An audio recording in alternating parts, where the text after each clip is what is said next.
Hello students, welcome to Debs Coding Hub, and this is a video on pointers, and this video is specially made for Anuj Kumar Das and Ranju Bora, who requested me to make a video on pointer. So let us see what is pointer.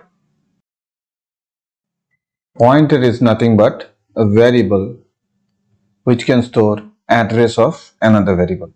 So to understand pointer, we must understand these two operators. First one is address operator, and the second one is asterisk, which is called value operator. Okay, so address operator and value operator are the two operators that we need to learn for doing pointer operations. Let us take the example of a variable. If I declare a variable, suppose int x, and assign it to 24. Suppose this is our memory. In memory, this variable will be occupying some space. Suppose this is the space. So every variable has a value part denoted by val here and address part.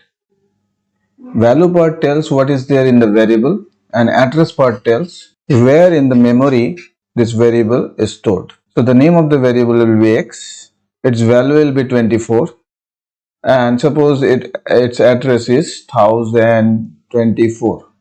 It may be something else, but for example we are taking 1024. Now if I want to print the value of this variable, I'll write printf, and then %d is the format of integer followed by \n, and then the variable name x. So if I print like this, I'll get the value 24 as the output. Okay, but if I want to print the address of a variable, I have to write printf %u for displaying the address in unsigned integer format. And to print the address of a variable, what we need to do? We need to give this address operator in front of the variable name. So when I say address of x, this will print this one. So it will print 1024. Now this address could be printed in hexadecimal format also. So for this we need to write printf %p for printing in hexadecimal format, and then address of x. Now the hexadecimal value of 1024 will be displayed. 1024 is actually 2 to the power 10, so it will be 10 zeros after 1. So first 4 zeros will give me this, second 4 zeros will give me this, and 100 in front will give me 4. So the hexadecimal value of 1024 will be 400, and the address will be printed as 400. So if you don't understand this part also, how it is 400 in hexadecimal, there is no problem. If I put address operator in front of x, it will definitely print the address of the variable x. As because the format is %p, it will print it in hexadecimal. So this is how the address operator works. Now the value of x is printed directly by using x. By using the address of x also, I can print the value of x. Printf, and then if I print like this, value of the location of x, that means first we'll go to the address of x, which is 1024. In front of that, if I put this value operator or indirect access operator or indirection operator, it will go to this value of x. So it will print 24. So this must be equals to %d is the format for integer, and then value of the address location of x. That means first we'll go to address of x, which is 1024, and then this asterisk will take me to the value of x variable. So this is how we can directly print the value of x like this, or indirectly print the value of x using the address operator and value operator. Now in pointer operation we will be using these two operators repeatedly or randomly. So let us see how it is done in code blocks. So let us jump to the code. I will write a program, address and indirect access operators. Let me save this. Say pointer dot c. Done. Now let me include the header file. So header file is included. Now int main, let us give the curly braces, return 0. So we are ready to write the actual code. So I will take the same variable x, assign or initialize x with 24. Here we are initializing the value of x with 24. Now let me print x. So I will write for say x equals to, suppose the value of x will be percent d for integer and then a backslash n to come down to the next line. And from which variable it will be printed? The variable name is x. So it will display x equals to percent d will replace the value of x. So it will be 24. So let us save this code and run. So it is coming as 24. Now what if I want to print the address of this variable? I'll repeat this line. I'll put address operator in front of x, or I can write in text address of x equals to percent u for printing address in unsigned int, and in front of x we'll put the address operator. This address operator will print the address instead of the value. So I'll save, run.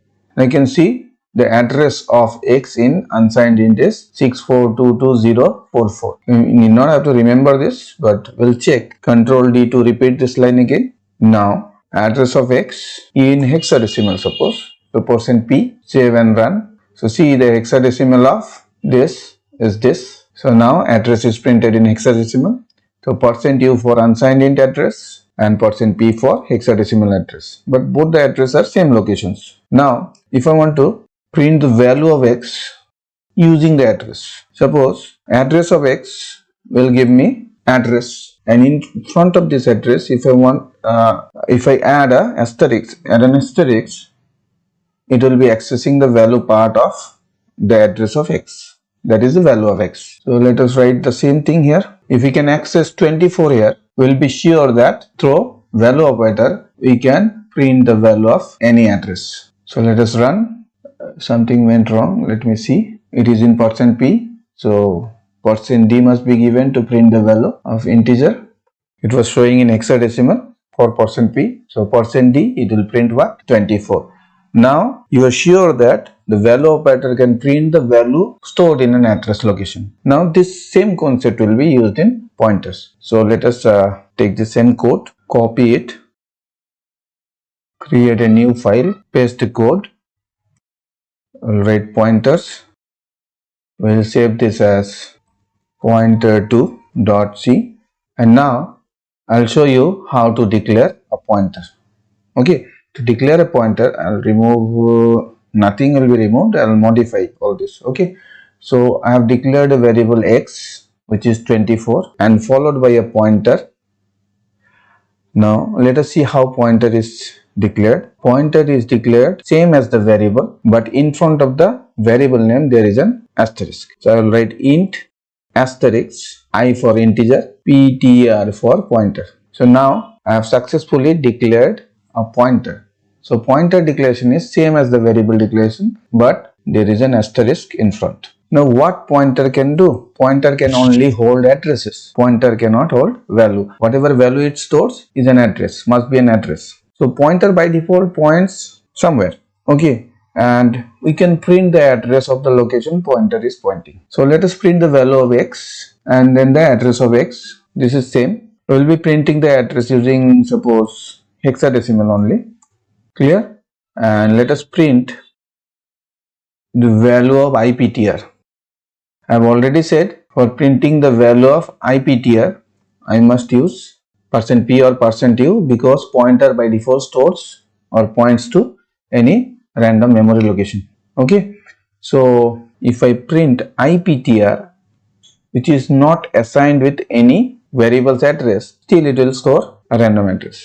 So I'll delete this for your convenience. I'll save this, and if I run this, you'll be able to see that it is holding some address. Its value is some address. Now, what if I want to point the variable x by using the pointer? Pointer can hold the address of a variable. Pointer can point to a variable of its type only. That means if an integer pointer is declared, it can only point to an integer variable. However, there is an exception. There is a pointer type called void pointer. If the type of pointer is void, it can point to any type of variable, but there is a need for typecasting. So we will not go for that. We will do the simple operation. How? We'll see how pointer points to a variable, and in the way after pointing it can print the value or access the value of that variable. So I can write IPTR. It is a pointer. It will always store address. I cannot write x because two different types cannot be used for assignment. So IPTR always hold address. So address operator in front and then x. So now the address of x and value of IPTR will be same. So before that we need to see what is the address of x. So I will make a Control D and I will see address of x. Address of x is %p suppose, and I'll write address of p. And if I print the address of pointer, value of pointer, this pointer is pointing nowhere because this line is after this particular printing. So it will still show me the garbage location or a random location where the pointer is pointing.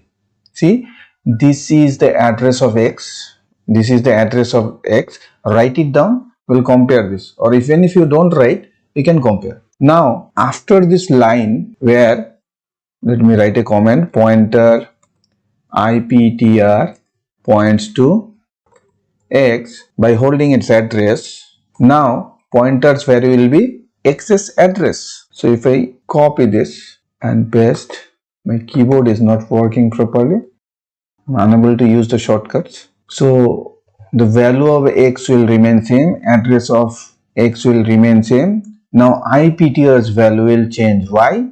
Because now IPTR is pointing to x. It will display the same address as that of x. So if I save, run, see the address of x and IPTR's value are the same memory locations. See, but why it is different before assignment of the pointer? Because before the pointer was pointing to x, it was pointing somewhere else. So whenever pointer points to a variable, it can point to it only by holding its address. Okay. Now if a pointer can point to a variable, its value can be printed by pointer or it can be manipulated by pointer. So let us write printf value of x through IPTR. %d must be given. What is IPTR? If I write IPTR, it will print address. So in front of IPTR, I have to write value of the location IPTR is pointing to. So asterisk in front of IPTR tells that print the value of the location IPTR is pointing to. Why the location or why the memory address? Because IPTR is a pointer. It can only point to memory locations. It can only store memory addresses. So whatever address is stored in IPTR, that address's value should be printed by using asterisk IPTR. So it must be 24. So here we are printing the value of x through pointer, and here we are printing the value of x directly. Okay. Let us come to the next line, otherwise in the next statement we'll have some problem. Let us save and run. See, the value of x can be accessed by the pointer as it is pointing to x's address. Now, as it can point, it can print. Is it possible to modify the value of a variable by using pointer? Yes, it is possible. So we have to write value of the location IPTR equals to suppose 15 now. So now the value of the location IPTR is pointing to is x. That means x's value will be changed to 15. So let us copy this once again and let us see whether x gets changed after this statement. So what we are doing? Modifying the value of x through pointer. So let us see whether the value of x get changed to 15 or not. So it is done. X is now 15. So as we can point to a variable by using pointer, we can change the value of a variable by using pointer also. So hope you have understood how pointers are used. Okay. Apart from this, pointers are also used for dynamic memory allocation. So we will see how to allocate memory dynamically using pointer. We'll copy this code, create a new empty file, we'll paste it, we'll write the comment as dynamic memory allocation. Let's save the file dyn underscore malloc.c. So what is dynamic memory allocation? Suppose you have heard or you have read about arrays. Array is a collection of similar data types, but the size of array is decided at compilation time. Its memory is given at compilation time and it is fixed in nature. The size of array cannot be increased or decreased. But if I want to have a dynamic array which can store any number of values, its size can be increased anytime we want, or by asking the user we can assign the size. That means at runtime also from user I can ask how many elements will be there in the array and accordingly I can allocate memory to that pointer to make a dynamic array. So pointer can act like a dynamic array where the array size is decided at runtime. Now let us create a dynamic array of n elements. This value of n will be given by user. Okay, so let us write enter how many elements to store. So how many elements to store will be given by user. So I can have a scanf followed by %d and address of n. So this will take how many elements are required. Now we need a pointer. So let us take the pointer as num arr, an asterisk is required in front to make it a pointer. So now there is a variable n. We have taken how many elements is to be taken. It will be given by user at runtime and we'll allocate that much of memory, and then using for loop we'll accept values in the dynamic array. So to allocate memory dynamically we have to use a function called malloc. Okay, so num array must be allocated memory. So I'll write num arr equals to malloc. Malloc stands for memory allocation. Now how much memory should be given? We are allocating memory for integer variables. Now integer variable may occupy 2 bytes in DOS based IDs like Turbo C++ and 4 bytes in Windows IDs, Windows based IDs. So it depends upon the architecture. Okay, it depends upon the word size or the architecture. So the size of int is not same in different IDs. That's why we'll use an operator called size of. It is written like a function, but it is an operator.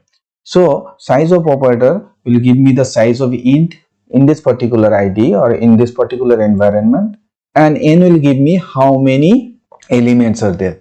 So if I multiply size of one element which is of integer type into number of elements, I will be able to calculate the memory to be allocated. So it will be n, which is number of elements, into size of, remember size of looks like a function, but this is an operator. It is written like a function, but it is an operator. Size of the data type int. So one int will take either 2 bytes or 4 bytes. Here it will take 4 bytes into the value of n. If the value of n is 5, then it will be 5 into 4, 20. If the value of n is 10, then it will be 10 into 4, 40.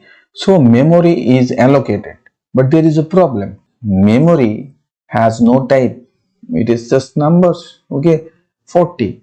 So this particular action will return 40. Now 40 bytes will be allocated. Now how will be accessing those bytes? So this is a pointer and this is direct value, so it must be converted into integer pointer type. So for this we must do the typecasting in front, int star. If I write int star in front, it is called typecasting. So this memory will be converted into integer pointer type. Then only it can be assigned to num ARR, because num ARR or numeric array logically is a integer pointer. Now this is how the memory allocation is done. So this is a fixed pattern. For a character pointer you have to write cat star, and the same thing will be repeated. Here instead of int you will be writing cat. So it is very simple and it is in a pattern. So if you memorize this pattern, you will be able to allocate memory. So let us take a for loop, and for taking a for loop we need another variable called I, suppose, for running loop. So for I equals to, say, suppose 0, and remember pointer can be used like an array. So we are just adding values to the pointer locations, okay, by using for loop. So I equals to 0, I is less than, how many elements are there? We know how many elements are there. N is the number of elements. So less than n means starting from 0 it will be 1 less than n, so less than n. So if n is 4, 0, 1, 2, 3, 4 elements will be stored, I plus plus, and then I can assign num ARR of I equals to, say, the value of I plus 1. So if I is 0, we will be assigning 1 to the first location of num ARR, which is a dynamic array. And then in the next location, when I is 1, we will be storing 1 plus 1, 2. Like this, the values will be stored in different locations. Now if I want to print this value and see whether it is properly done or not, what I can do, I can again use this for loop.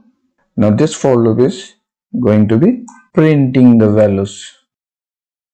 So again, for I equals to 0, I is less than n, I plus plus, printf, say, num ARR square bracket, then %d, I'll be displaying the index location from I, okay, and this must be equals to the value in the location which is to be displayed by using %d, which is the format of integer. So I will write num ARR of I. One variable is missing, so I must write I for the index location here, and then I can print the value like this. So let us save, run, 5 elements, suppose, see, 1, 2, 3, 4, 5 is displayed. Now if I run and again write the size of array as 234, it is a dynamic array using pointer. It will display from 1 to 234. See, it is done. So it is done when the program is running. That's why this kind of memory allocation is called dynamic memory allocation or runtime memory allocation. Hope you have understood pointers and how we can use pointer to dynamically allocate memory. All the best for your exams.